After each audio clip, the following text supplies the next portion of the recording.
নমস্কার, আপনারা দেখছেন হেলথ কেয়ার নাও, আর আমি আপনাদের সঙ্গে নিমাই পান্ডা। আমার সঙ্গে রয়েছেন বিশিষ্ট কার্ডিয়াক সার্জন এবং সুবক্তা ডক্টর কুণাল সরকার। ডক্টর সরকার, আপনাকে আমাদের প্রোগ্রামে স্বাগত। এবং আপনার কাছে আজকে আলোচনা করতে চাই একটা বিষয়, যেটা হচ্ছে হার্ট অ্যাটাক এবং হার্ট ফেলিওর। আমরা হার্ট অ্যাটাক কোনটাকে বলবো আর হার্ট ফেলিওর কোনটা, এটা নিয়ে খুব দ্বন্দ্বে পড়ি। হার্ট অ্যাটাক কি আর হার্ট ফেলিওর কি, এবং এদের পার্থক্য কি? হুম, দেখো সবচেয়ে বড় কথা হচ্ছে দুটোর মধ্যে কোনোটাই যেন কারো না হয়। হ্যাঁ, তো দুটোই তো ঠিক কি বলবো, একটা গলায় মেডেল ঝোলানোর মতো না, দুটোর মধ্যে কোনোটাই ভালো নয়। তবে হ্যাঁ, তুমি যেটা বলছো কথাটা সঠিক, যে এখন কেউ আমরা চাই না যে আমাদের হার্টের গায়ে বিন্দুমাত্র কোনো রকম আঁচ পড়ুক। কারণ হার্টটাকে নিয়ে শরীরে ভগবান যেরকম আমাদের দুটো চোখ, দুটো কান, দুটো লাংস, দুটো হাত, দুটো কিডনি এসব দিয়েছে, ব্রেনেরও দুটো হেমিস্ফিয়ার আছে। তো হার্টের দুর্ভাগ্যবশত আমাদের একটাই হার্ট দেওয়া হয়েছে। এবং এই হার্টের অনেক দায়িত্ব, কারণ হার্টের দায়িত্ব মানে কি? হার্টের দায়িত্ব মানে হলো যে মুহূর্তে আমরা সেই মায়ের পেট থেকে বেরোলাম, আর যবে আমাদের সেই জীবনের শেষ সময়টা ঘনিয়ে আসবে, তো সেই সময়টুকুর মধ্যে আমাদের হার্টের কিন্তু কোনো রেহাই নেই। তাকে একেবারে অবিশ্রান্তভাবে, অক্লান্তভাবে তাকে কাজ করে যেতেই হবে। তাহলে প্রথম কথাটা হলো যে ধরে নাও সব ভালো আছে, হার্টটা ভালো কাজ করছে, তাহলে হার্ট জিনিসটা কি? হার্ট জিনিসটা কি বোঝাতে গেলে এখন আমরা ডাক্তাররা আমরা তো ভালো কথা বলি না, মুখের ভাষাটা খুব ভালো নয়। তো তুমি যদি এইখানটা দেখো, হার্টটা এরকম একটা দেখতে, মোটামুটি 250-300 গ্রাম ওজন হয়, এই বুকের বাঁদিকে এখানে থাকে। এই যে হার্টের ওপর যে লালচে লালচে চেহারাটা, এইটা হচ্ছে হার্ট। এইটুকুই হচ্ছে আমাদের হার্টের পাম্প। আর এই যে লালচে লালচে দেখতে জিনিসটা, হার্ট কি দিয়ে তৈরি? হার্টের মধ্যে তো নানান রকম সেমিকন্ডাক্টর সার্কিট ফার্কিট নেই, হার্ট মাসেল দিয়ে তৈরি। মেন কথাটা হলো মাসেল। এই মাসেল যখন পাম্প করছে তখন হার্ট কাজ করছে। এই যে বড় বড় পাইপগুলো আমরা দেখছি, কিছু পাইপ দিয়ে হার্টে রক্ত আসে। হার্ট সারা শরীর থেকে রক্তটা নেয়। শুধু তো রক্ত দিলে হবে না, রক্তে অক্সিজেন দরকার। তখন হার্টের ডান দিক থেকে রক্তটা লাংসে পাঠিয়ে দেওয়া হয়। লাংস তাতে অক্সিজেন যোগ করলো, করে আবার আমাদের হার্টে পাঠিয়ে দিল। এবং হার্ট সেই রক্তটা পেয়ে সেটাকে পাম্প করে এই বড় পাইপগুলো দিয়ে সারা শরীরে হার্টটা পাঠিয়ে দিল, যাতে রক্তের একটা সার্কুলেশন মেনটেন হয়। এখন এই সার্কুলেশন ব্যাপারটা কি, এই জিনিসটা বুঝতে এখন যেন মনে হচ্ছে খুব জলভাত ব্যাপার। এটা এখন তুমি ক্লাস 5-এর, ক্লাস 6-এর যে কোনো ছেলে মেয়েকে জিজ্ঞেস করলে একদম চটপট চটপট করে একটা ছবি এঁকে তোমাকে বুঝিয়ে দেবে। আমরা মানুষের শরীর সম্বন্ধে অনেক কিছু জেনেছিলাম। হ্যাঁ, আমরা চোখ দিয়ে দেখি, আমাদের কি করে আমরা খেলে সেটার অ্যাবজর্পশন কি করে হয়, আমাদের হাড্ডি গুড্ডি সম্বন্ধে, প্রেগনেন্সি সম্বন্ধে অনেক কিছু সম্বন্ধে আমরা জানতাম। কিন্তু হার্ট কিভাবে কাজ করে, এই যে রক্ত আসা, হার্ট থেকে লাংসে যাওয়া, আবার হার্টে ফিরে আসা, সেই রক্ত হার্ট পাম্প করছে, এইটা একটা আমাদের প্রায় গোয়েন্দা গল্পের মতো ছিল। এবং এই জিনিসটা বুঝতে বুঝতে আমাদের খুব বেশি দিন হয়নি, হার্ডলি 500 বছর হয়েছে যে এই জিনিসটা আমরা বুঝতে পেরেছি। হার্ট ওয়াজ ভেরি মিস্টিরিয়াস, অনেক রহস্য ছিল তার মধ্যে। তাহলে এখন ঘটনাটা যেটা দাঁড়ালো, আমরা আছি, ভালো আছি, হাঁটছি, চলছি, কাজ করছি। ভেতর ভেতর কি হচ্ছে? একটা গাড়ি চলছে, গাড়ির ইঞ্জিনটা যেমন কাজটা করছে, তেল দিয়ে, একটা গাড়িতে তেল পেট্রোল কিছু আছে, সেই এনার্জিটা নিয়ে ইঞ্জিন কাজ করছে। আমাদের যে হার্ট মাসেলগুলো কাজ করে যাচ্ছে মিনিটে 70 বার, 75 বার, একদিনে প্রায় 1 লক্ষ বার। আপনার 50 বছর বয়স হলে আপনার হার্ট প্রায় 300 কোটি বার কাজ করেছে, একবারও থামেনি। একবারও রাত্রিরে রিচার্জ করতে হয়নি, একবারও ব্যাটারি পাল্টাতে হয়নি। তাহলে তার জোরটা কোত্থেকে আসছে? রক্তের মধ্যে, তার এনার্জিটা রক্তের মধ্যে দিয়ে আসছে। তো এই যে আমরা দেখছি না, যে হার্টের গায়ে গায়ে এই ছোট ছোট সুতো সুতো শিরাগুলো আছে, আমাদের বাড়িতে যেরকম পাইপে জল আসে, এই সরু সরু রক্তনালীগুলো দিয়ে হার্টের রক্ত আসছে। এখন হঠাৎ করে খুব সরু সরু, কত সরু, আমরা যদি মাথার 4-5টা চুল একসাথে রাখি, হার্টের একটা আর্টারির মতো হয়। এখন যতক্ষণ সব পরিষ্কার পরিচ্ছন্ন আছে, রক্ত আসছে, হার্ট খুশি, হার্ট কাজ করছে, সমস্যাটা শুরু হয় অপরিচ্ছন্নতা থেকে। তার মানে আমাদের বাড়িতে যে জলটা পাইপে আসছে, যদি জলটা একটু ঘোলাটে ঘোলাটে গঙ্গা জলের মতো হয়, পাইপের গায়ে ডিপোজিট পড়বে, আস্তে আস্তে পড়লো, আরো বাড়লো, আরো বাড়লো, এই করতে করতে একদিন হট করে জলের পাইপটা বন্ধ হয়ে যাবে। এই হার্টের সরু সরু রক্তনালীতে একই জিনিস হয়। কখনো আমাদের ডায়াবেটিস থেকে, কখনো কোলেস্ট্রল বেড়ে থাকে, কখনো আমরা খুব আনন্দে স্মোক করছি তার থেকে হয়। এই নানান কারণে কি হচ্ছে, ওই জলের পাইপে ময়লা জমার মতো এই সরু সরু আর্টারিগুলোয় ময়লা জমছে, আরেকটু বাড়লো, আরেকটু বাড়লো, আরেকটু বাড়লো, এই করতে করতে একদিন হট করে পাইপটাকে বন্ধ করে দেয়। তো এখন যদি এই পাইপটা, এই সরু শিরাটা যদি এইখানে বন্ধ হয়ে যায়, তাহলে সে যে পুরো অংশটাকে রক্ত সাপ্লাই করছে, তার রক্ত নেই। আমরা যদি আঙুলে ধুম করে, আমার আঙুলে কেউ একটা, আমরা ওই স্কুলে মাঝে মধ্যে দুষ্টুমি করতাম, আপনারাও হয়তো করেছেন, আঙুলে রাবার ব্যান্ড বেঁধে দিল। হ্যাঁ, 1 মিনিট আঙুলে রাবার ব্যান্ড বেঁধে রাখলে আঙুলটা নীল হবে। কেন নীল হবে? রক্ত পাচ্ছে না বলে। এইটা বন্ধ হলে এই পুরো অংশটার রক্তটা কমে যাবে। আর হার্ট একেবারে সে খিদে পেটে ছটফট করার মতো ছটফট ছটফট করবে, তখন শরীরে একটা অস্বস্তি হবে, এই যে বুকে ব্যথা, ঘাম হওয়া, শ্বাসকষ্ট হওয়া, কারণ রক্তের অভাব এই হার্টের একটা বেশ খানিকটা অংশ কাজ করতে পারছে না। সেটাকে আমরা প্রাথমিক স্টেজটাকে বলবো ব্যথা হওয়া। ব্যথাটাকে আমরা সহজ কথাটাকে একটু ঘুরিয়ে বলি angina. Angina is a Latin word, it means pain. এখন হার্ট বলছে আমি ভালো নেই, ভালো নেই, রক্ত পাচ্ছি না, ইসিজিটা খারাপ, ব্লাড টেস্ট খারাপ, কিছু একটা করো, রক্তটাকে চালাও, হয় ওষুধ দিয়ে বা ক্যাথ ল্যাবে নিয়ে গিয়ে কিছু একটা করো। যদি আমরা করে উঠতে পারি, বুঝতে পারলাম, কখনো ঠিক ওষুধটা দিলে ব্লকটা খুলে যাবে, কখনো তাদের একটা হার্ট সেন্টারে নিয়ে গিয়ে সেই ক্যাথেটার করে টোরে ব্লকটা খুলে দেওয়া যাবে, হার্ট হাঁপ ছেড়ে বাঁচলো, রক্তটা আবার পেলো, সে ধীরে ধীরে নর্মাল হলো। অনেক সময় আমরা হাজারো ইচ্ছা থাকলেও সেইটা ওই সময়ের মধ্যে করে উঠতে পারি না। তার মানে রক্তের অভাবে হার্টের একটা বিরাট অংশ ড্যামেজ হয়ে গেল। এই যে ড্যামেজ হওয়াটা, কে ড্যামেজ হলো? মাসেলটা ড্যামেজ হলো। তাহলে মাসেল যখন ড্যামেজ হলো, সেই ড্যামেজটা হচ্ছে হার্ট অ্যাটাক। আচ্ছা। ওটাকে যেমন আমরা অ্যানজাইনা বলি, সেরকম ডাক্তারি ভাষায় যদি বলতে হয় সেটাকে বলে মায়োকার্ডিয়াম। মায়োকার্ডিয়াম মানে কি? মায়ো মানে মাসেল, কার্ডিয়াম মানে হার্ট। হার্টের মাসেল ক্ষতি হওয়াকে বলে মায়োকার্ডিয়াল ইনফাকশন। ইনফাক্ট কথাটা ল্যাটিনে মানে হচ্ছে টু ডাই। মায়োকার্ডিয়াল, আমার হার্ট মাসেল ক্ষতিগ্রস্ত, that is a heart attack.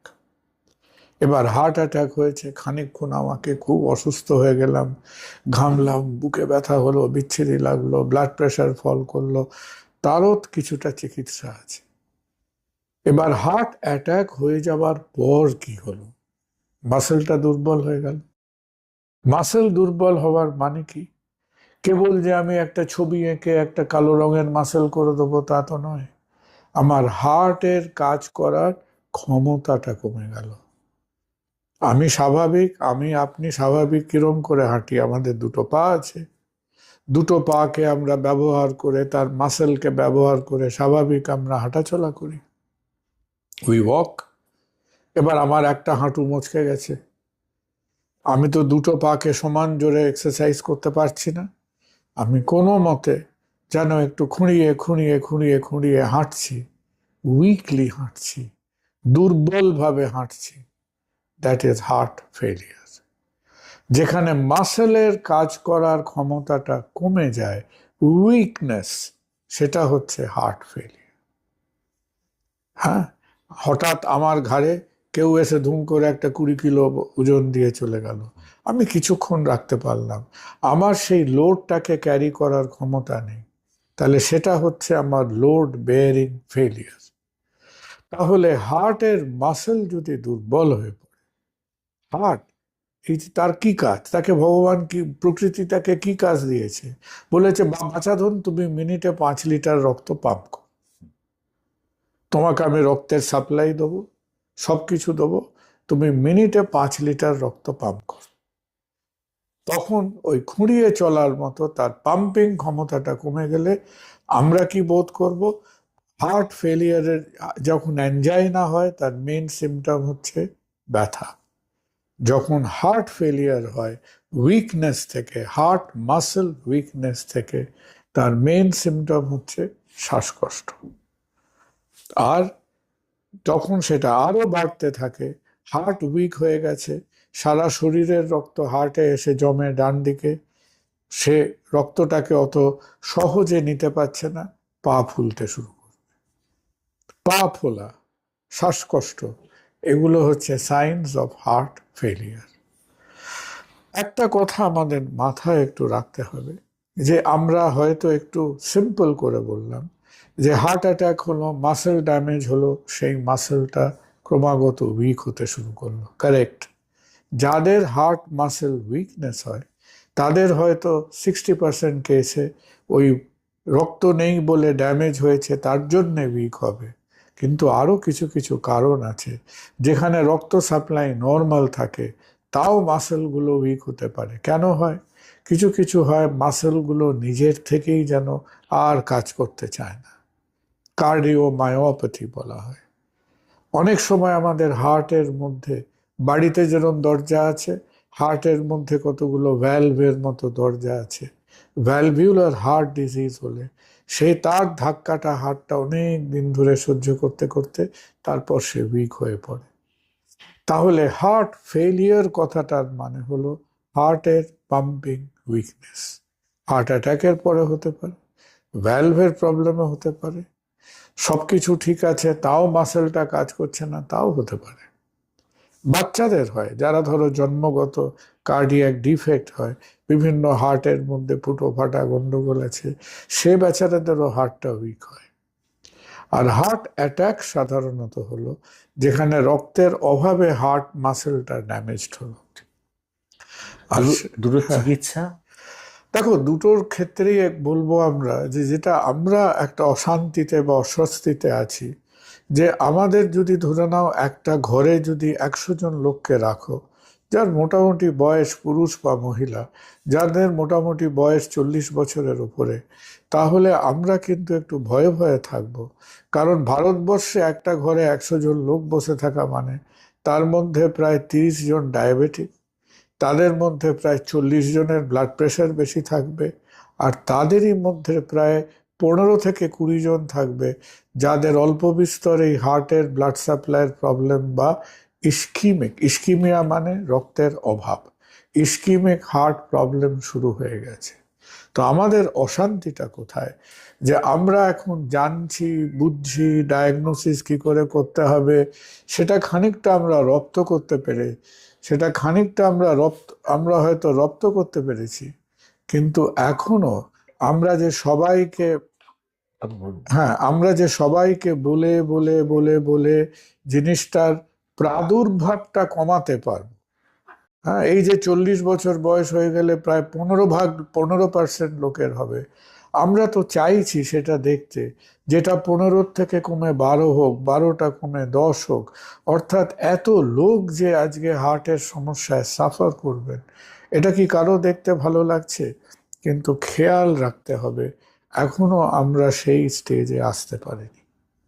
হ্যাঁ, এই যে হার্ট অ্যাটাক, কেন আমরা ডাক্তাররা ঘ্যান ঘ্যান ঘ্যান ঘ্যান করছি হার্ট অ্যাটাক হার্ট অ্যাটাক দিলে? ভারতবর্ষে আমাদের ধারণা যে এক রাতে প্রায় 2 লক্ষের ওপর হার্ট অ্যাটাক হয়, একদিন 24 ঘন্টার। আর আমরা কিছু চিকিৎসা করে উঠতে পারি, কিন্তু বেশি আহাম্মকপনা করলে তো চলবে না। আমাদের স্বীকার করতে হবে যে যদি 1.5-2 লক্ষ লোকের হার্ট অ্যাটাক হয় একদিনে, আমরা হার্ডলি তার 25% চিকিৎসা করে উঠতে পারি। কত মানুষ কেউ বুঝতে পারছে না, কেউ বুঝলেও মনে করছে বাবা আমি বাড়িতে বসে দেখি ঠিক হয় কিনা। কারো হাতের কাছে হয়তো একটা, যে হাসপাতালে আইসিসিউ আছে সেখানে যেতে হয়তো 2-4 ঘন্টা লেগে যাবে, যেখানে ক্যাথ ল্যাব আছে সেখানে হয়তো ট্রেনে করে প্লেনে করে যেতে হবে। এইসব নানান সমস্যা আছে। তাহলে আমাদের ওই জন্যে আমাদের মতো দেশে যেখানে এত লোক, কেউ শহরে কেউ গ্রামে কেউ মফস্বলে থাকে, তো সেখানে আমরা, হ্যাঁ আমরা কিছু ক্ষেত্রে হয়তো চিকিৎসা করছি, অ্যানজিওপ্লাস্টি করছি, বাইপাস করছি, এই সবগুলো করছি মোটামুটি ঠিকঠাকভাবেই, ভালোভাবেই হচ্ছে। কিন্তু সব সময় মনে রাখতে হবে যে আজকে যত লোকের সমস্যা হচ্ছে তাদের হয়তো ম্যাক্সিমাম 20%-এর চিকিৎসা হচ্ছে, বাকিরা তারা কিন্তু এই ঝামেলায় পড়ে কে বেরোলো কে বেরোলো না তাও আমরা জানি না। তাহলে আমাদের ওই প্রতিবার বন্যায় বন্যাত্রাণ করব এই জিনিসটা না করে আমাদের একটু আগের থেকে শুরু করতে হবে। ডায়াবেটিস কন্ট্রোল করে, ব্লাড প্রেশার কন্ট্রোল করে, বছরে একবার ব্লাড রিপোর্ট করে, সুগার কোলেস্ট্রল চেক করে, যাতে ঝামেলাগুলো না হয়। আর আপনারা যারা জিজ্ঞাসা করেন যে আচ্ছা এই যে হার্ট ফেলিয়ার হয়, হার্ট উইকনেস হয়, সেটা আমি জানছি কি করে? হ্যাঁ সেটা আমরা জানছি, যেটা বললাম শ্বাসকষ্ট, পা ফোলা, এগুলো দেখে। কিন্তু আজকের দিনে সবচেয়ে বড় কথা হলো আমি কেন অপেক্ষা করব সমস্যাগুলো হতে? আমাদের দেশে অনেক উল্টো, মানে অনেক ব্যবস্থা হয়তো একটু অগোছালো, কিন্তু অগোছালোর মধ্যে একটা ভালো জিনিস আছে। আপনাকে যেমন আপনি বিলেত আমেরিকায় একটা ব্লাড সুগার চেক করতে গেলে 3 মাস আগে অ্যাপয়েন্টমেন্ট নিতে হবে। এখানে তো আমাদের টেস্টিং করা, ইকো করা, ইসিজি করা অপেক্ষাকৃত সহজ। হ্যাঁ খরচার ব্যাপার আছে, অপেক্ষাকৃত সহজ। তাই নিজেরা আমরা একটা রুটিন করে 45 বছর বয়স হয়ে গেলে বছরে 2বার করে ব্লাড প্রোফাইল করবেন, বছরে অন্তত একবার করে ইকো ইসিজি করবেন। আর সবচাইতে সাবধানে কারা থাকবেন, সবচাইতে কেয়ারফুল কাদের থাকতে হবে, ঘটনাটা আদৌ ভালো নয়, কিছুটা জ্ঞান পাপীদের মতো। সেটা হলো যারা ডায়াবেটিক হয়ে স্মোক করেন। আমাদের দেশে যে কত মানুষের ক্ষতি হচ্ছে, কত পরিবারের ক্ষতি হচ্ছে। হ্যাঁ একেবারে তরতাজা বয়সে, ইভেন যাদের 50 বছর, 50 বছর আশেপাশে বয়সে একটা সংসার, একটা জীবন ছিন্ন ভিন্ন হয়ে যাচ্ছে। কারণ একে আবার ডায়াবেটিস আছে, সেটা সম্বন্ধে আমি কিছু ঢিলেঢালা আজকে আনঅফিসিয়ালি ভারতবর্ষে বলে প্রায় 10 জনের মধ্যে 3 থেকে 4 জন ডায়াবেটিক। আচ্ছা হয়েছে, আমাকে খাওয়া দাওয়া ঠিক করে কন্ট্রোল করে থাকতে হবে। ওই গায়ে যদি একটু ঘা হয়, সেই ঘাটা নিয়ে যদি দেয়ালে ঘষেন, যে ঝামেলাটা হবে। ডায়াবেটিকরা সিগারেট খেলে সেই ব্যাপার হয় অবধারিত। ডায়াবেটিকরা স্মোক করলে কার্ডিয়াক আর শরীরের অন্যান্য জায়গায় ভ্যাসকুলার প্রবলেম অবধারিত। তাই প্রত্যেককে অনুরোধ করব, সুগার কার হবে হবে না আমরা জানি না, আমাদের আমাদের সেটা কন্ট্রোলের মধ্যে নেই, হয়তো একদিন হবে। কিন্তু সুগার কন্ট্রোল করুন, খাওয়া দাওয়া ঠিক করুন। আর যদি মধ্যে মধ্যে দুটো একটা হালকা স্মোক করার, কারো খৈনি খাওয়ার, জর্দা খাওয়ার এসব অভ্যাসও থাকে, সঙ্গে সঙ্গে সেটা ত্যাগ করুন। আমি পেশেন্টদের কখনো কখনো হয়তো একটু কড়াকড়ি ভয় দেখাতে গিয়ে বলি যে ডায়াবেটিসে সিগারেট খাওয়া হচ্ছে কেরোসিন তেলের ওপর একটা জ্বলন্ত দেশলাই কাঠি ঘোরানো। হ্যাঁ কখন যদি দেশলাই কাঠিটা তেলটাকে স্পর্শ করে, মহাবিপদ। আপনারা কেউ নিজেদের ওপর, নিজের ফ্যামিলির উপর সেই বিপদটা ডেকে আনবেন না। ভালো থাকুন। ধন্যবাদ ডক্টর সরকারকে আমাদের মূল্যবান বক্তব্য তার শেয়ার করার জন্য। এবং আপনাদের অনুরোধ করব, যদি ভিডিওটি ভালো লাগে তাহলে একটা লাইক করবেন, শেয়ার করবেন পরিচিতদের মধ্যে। আর অবশ্যই যারা নতুন দেখছেন চ্যানেলটি সাবস্ক্রাইব করবেন, যাতে আমরা অনুপ্রাণিত হব এবং আরও নতুন নতুন বিষয় নিয়ে আপনাদের সামনে আসতে পারবো। নমস্কার।